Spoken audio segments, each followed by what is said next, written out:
Tiga.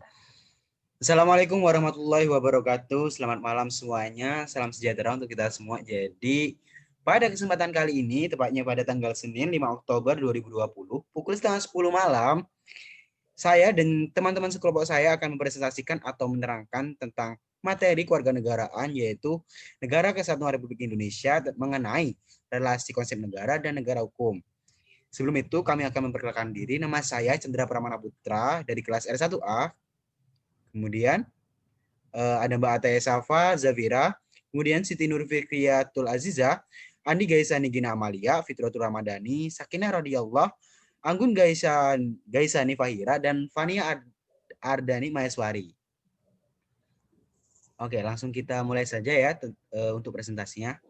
Yang pertama, pengertian NKRI. Apa sih NKRI itu? Jadi, NKRI itu adalah negara kesatuan yang berbentuk republik menurut Undang-Undang 1945 Pasal 1 dan Ayat 1 dengan sistem desentralisasi yang mana pemerintah daerah menjalankan otonomi dengan luas bidang pemerintahan yang sudah ditentukan oleh undang-undang dan ditetapkan oleh pemerintah pusat.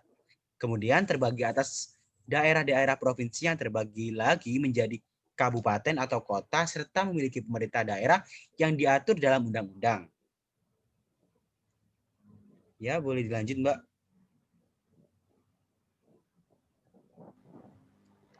Oke, saya akan menjelaskan tentang tujuan negara Kesatuan Republik Indonesia.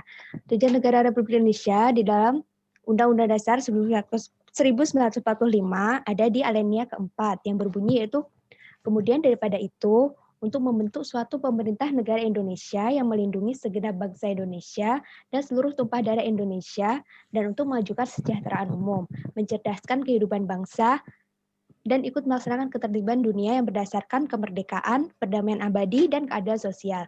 Maka disusunlah kemerdekaan kebangsaan Indonesia itu dalam suatu Undang-Undang Dasar Negara Indonesia yang terbentuk dalam suatu susunan Negara Republik Indonesia yang berkedaulatan rakyat dengan berdasar pada ketuhanan yang Maha Esa, kemanusiaan yang adil dan beradab, persatuan Indonesia, dan kerakyatan yang dipimpin oleh hemat kebijaksanaan dan permusyawaratan perwakilan, serta dalam mewujudkan suatu keadilan sosial bagi seluruh rakyat Indonesia.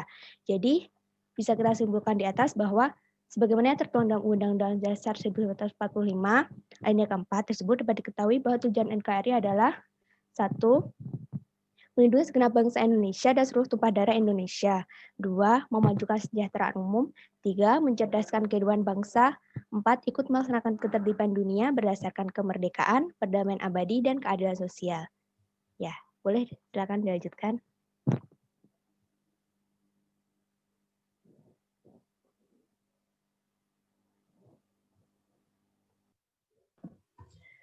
Di sini saya akan menjelaskan tentang fungsi Negara Kesatuan Republik Indonesia. Yang pertama ada melaksanakan penertiban atau law and order. Fungsi negara yang pertama adalah fungsi pengaturan dan ketertiban. Fungsi ini sangat penting, terutama dalam mencegah bentrokan-bentrokan maupun pertikaian dan penyebab tawuran yang mungkin timbul dalam masyarakat, yang menjadi salah satu faktor penghalang proses tercapainya tujuan negara. Yang kedua ada lembaga negara. Lembaga negara merupakan pemerintahan atau disebut juga dengan civilized organization. Lembaga negara di Indonesia merupakan institusi-institusi yang dibentuk berdasarkan UUD 1945 dan UU serta memiliki sistem yang dibentuk oleh negara itu sendiri. Bertujuan untuk membangun negara tersebut, lembaga negara terbagi dalam berbagai macam. Tugas umum lembaga negara di Indonesia yaitu memunculkan suasana yang kondusif, aman, dan harmonis di lingkungan warga negara Indonesia. Lembaga negara dapat membantu negara untuk memberantas tindakan pidana korupsi, kolusi, maupun nepotisme. Yang ketiga adalah membuat UUD. Tujuan Negara Kesatuan Republik Indonesia atau NKRI terdapat dalam pembukaan Undang-Undang Dasar 1945 alinea keempat, yaitu kemudian daripada itu untuk membentuk suatu pemerintah negara Indonesia yang melindungi segenap bangsa Indonesia dan seluruh tumpah darah Indonesia, dan untuk memajukan kesejahteraan umum, mencerdaskan kehidupan bangsa, dan ikut melaksanakan ketertiban dunia yang berdasarkan kemerdekaan, perdamaian abadi, dan keadilan sosial. Dari rumus tersebut, tersirat adanya tujuan negara yang ingin dicapai. Halo, iya maaf. Tadi koneksinya keputus. tersirat adanya tujuan nasional atau negara yang ingin dicapai, sekaligus merupakan tugas yang harus dilaksanakan oleh negara, yaitu yang pertama ada melindungi segenap bangsa Indonesia dan seluruh tumpah darah. Halo, masih terputus ya? Kalau semisal terputus karena ini Zoom kita cuman dibatasi 40 menit, lebih baik kita lanjut aja ke materi selanjutnya. Atau ke poin selanjutnya. Oke, baik. Kita lanjut aja ya. Iya. Boleh dilanjut ya, Hataya. Terima kasih, Safa, atas presentasinya. Saya akan melanjutkan pada poin keempat, yaitu menetapkan anggaran pendapatan dan belanja negara. Anggaran pendapatan dan belanja negara atau bisa disebut APBN adalah rencana keuangan tahun pemerintah negara Indonesia yang disetujui oleh Dewan Perwakilan Rakyat. APBN berisi daftar sistematis dan terperinci yang membuat rencana penerimaan dan pengeluaran negara selama satu tahun anggaran pada tanggal 1 Januari sampai 31 Desember. Lanjut di poin kelima, yaitu mengusahakan kesejahteraan dan kemakmuran rakyat Indonesia. Nah, berfungsi sebagai untuk berusaha dengan sebaik-baiknya menciptakan kesejahteraan dan kemakmuran untuk rakyat Indonesia.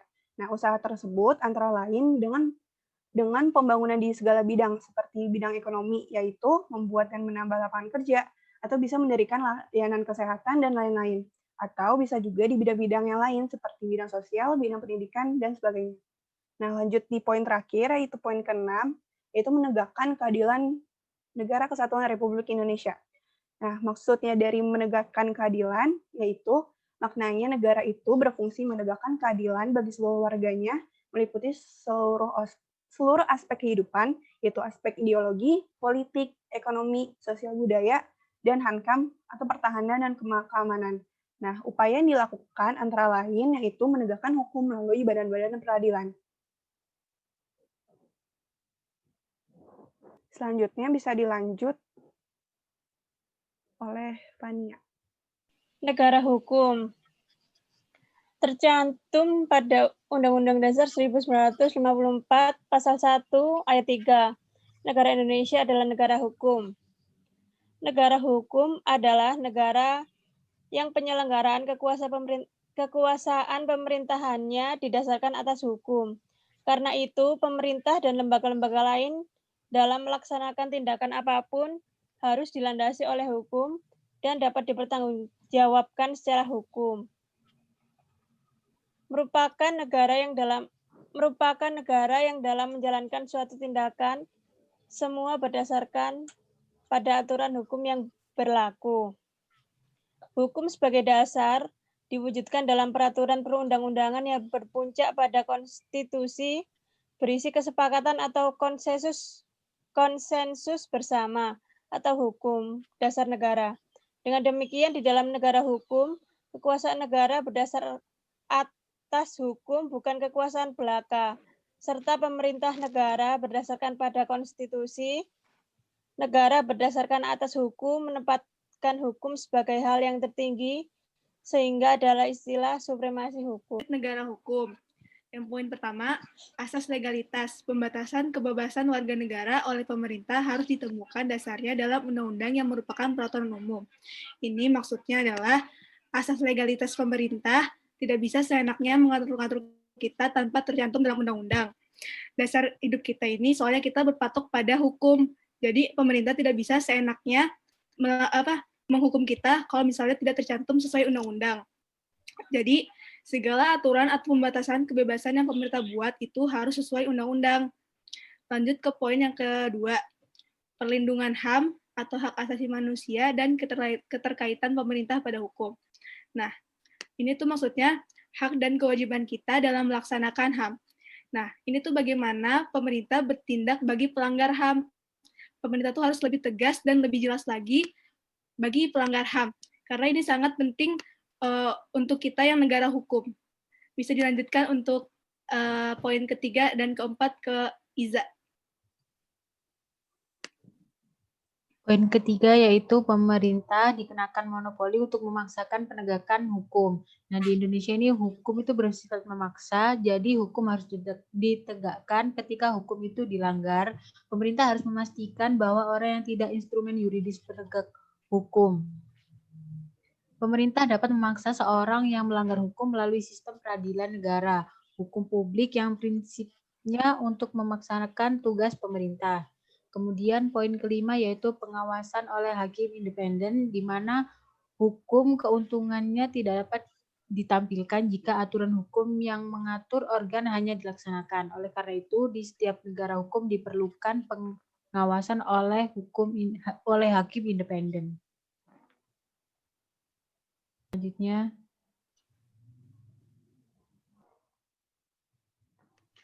kemudian poin selanjutnya adalah relasi negara kesatuan dan negara hukum. Negara Kesatuan Republik Indonesia memiliki sistem pemerintahan demokrasi, yaitu demokrasi adalah bentuk pemerintahan di mana semua warga negaranya memiliki hak yang setara dalam mengambil keputusan yang dapat mengubah hidup mereka.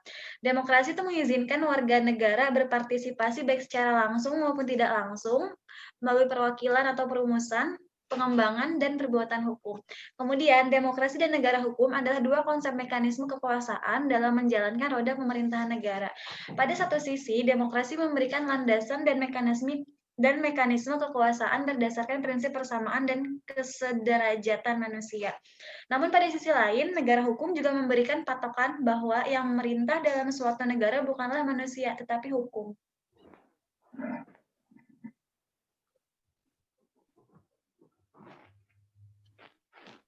Halo, ya dengar suara saya kan? Dengar. Nah, Dengar, jadi kan, dengar, Pak.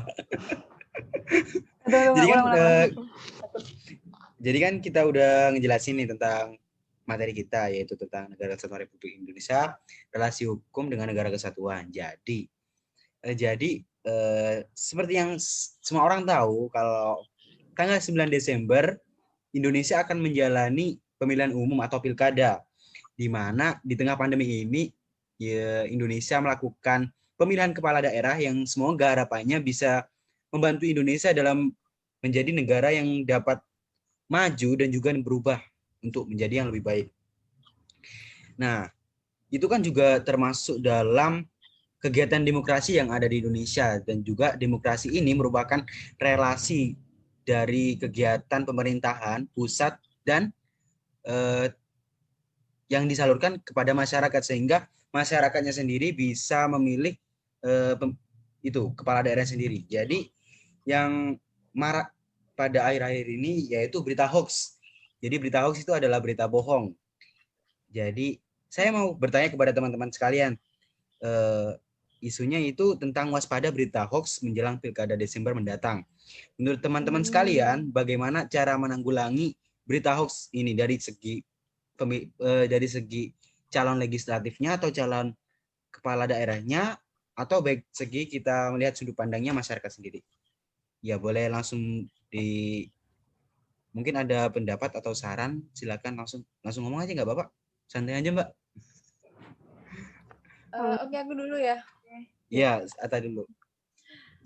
Menurut saya, itu hati-hati dengan judul yang provokatif. Karena berita hoax seringkali menggunakan judul sensasional yang provokatif, misalnya dengan langsung menudingkan jari ke pihak tertentu. Isinya pun bisa diambil dari berita media resmi, hanya saja diubah-ubah agar menimbulkan persepsi sesuai yang dikehendaki sang pembuat hoax. Oleh karena itu, apabila menjumpai berita dengan judul provokatif, sebaiknya kita mencari referensi berupa berita serupa dari situs online resmi, kemudian bandingkan isinya apakah sama atau berbeda. Dengan demikian, setidaknya kita sebagai pembaca bisa memperoleh kesimpulan yang lebih berimbang. Terima kasih.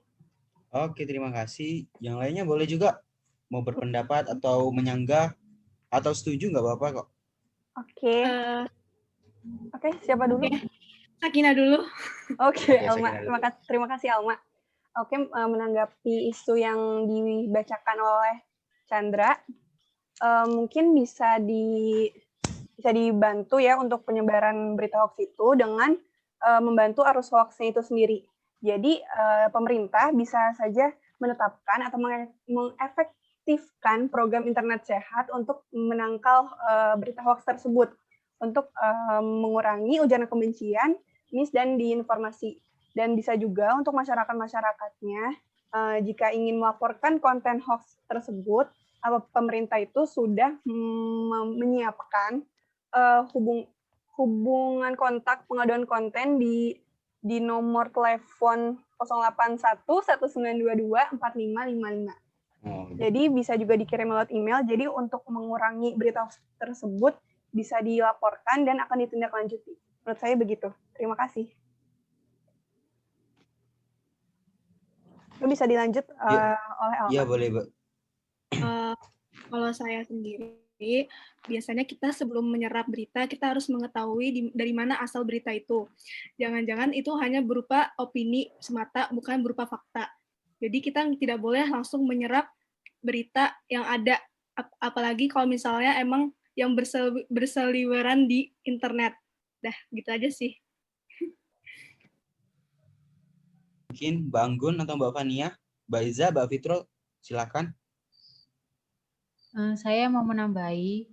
Oh ya, nggak apa-apa. Untuk menanggulangi hoax sendiri, untuk masyarakat bisa mengembangkan rasa penasarannya dan tidak langsung percaya kepada berita tanpa mengecek kebenarannya. Karena dari rasa penasaran itu kita menjadi lebih memiliki banyak manfaat.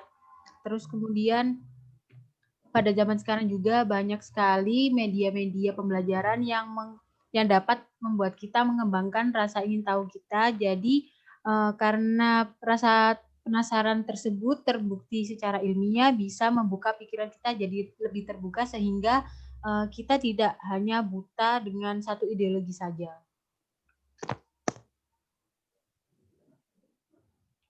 Ya, boleh selanjutnya. Boleh berpendapat, boleh saran. Anggun. Oh ya, nggak apa-apa, Anggun. Silakan. Kalau menurut saya, sebenarnya pendapat saya nggak berbeda jauh ya sama yang lain.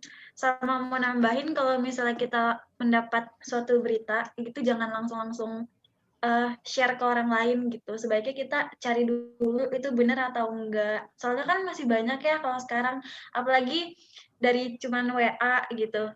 Kita dapat berita, terus langsung di forward ke yang lain. Padahal kita belum tahu itu tuh berita benar atau enggak, valid atau enggak, ada buktinya atau enggak itu. Jadi ya udah sebaiknya dicek dulu kebenarannya. Terima kasih. Iya, sama-sama. Silakan dilanjut. Kalau menurutku, Ya, ya Fitro, sama nggak apa-apa. aja. Sebenarnya kan hoax tuh kadang adalah sebuah apa ya, kayak ujaran kebencian ke orang lain tentang sebuah perkumpulan.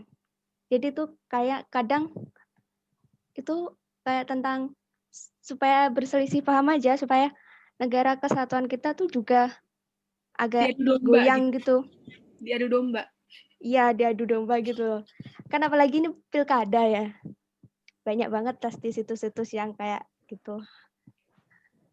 Jadi ya saran saya sih, ya jangan percaya aja. Terlebih lagi banyak rakyat yang kurang berpendidikan pasti gampang terpengaruh juga. Jadi kita sebagai mahasiswa berperan besar untuk rakyat lah. Iya, terima kasih. Boleh dilanjut. Yang terakhir, Mbak Fania. Berita hoax. Waspada berita hoax menjelang pilkada Desember mendatang. Ya gak beda jauh sih sama yang lainnya. Kayak berita-berita di media sosial gitu, jangan gampang percaya aja. Soalnya kan itu belum fix dengan kebenarannya kan. Ya, mungkin Mbak Sakinah mau menambahkan. Untuk mungkin menambahkan sedikit aja ya buat semoga ke depannya tidak ada lagi berita hoax-hoax yang berkeliaran. Apalagi sekarang 2020 memang kondisinya dan keadaannya juga kita lagi di rumah aja. Jadi semoga kita bisa menjadi lebih menyebar hal-hal positif walaupun kita di rumah aja dengan tidak menyebarkan berita hoax tersebut. Mungkin sampai situ aja. Mungkin ditambah oleh lain, ditambah dengan yang lain. Sepertinya cukup. Tidak ada ya? Oh, sepertinya cukup.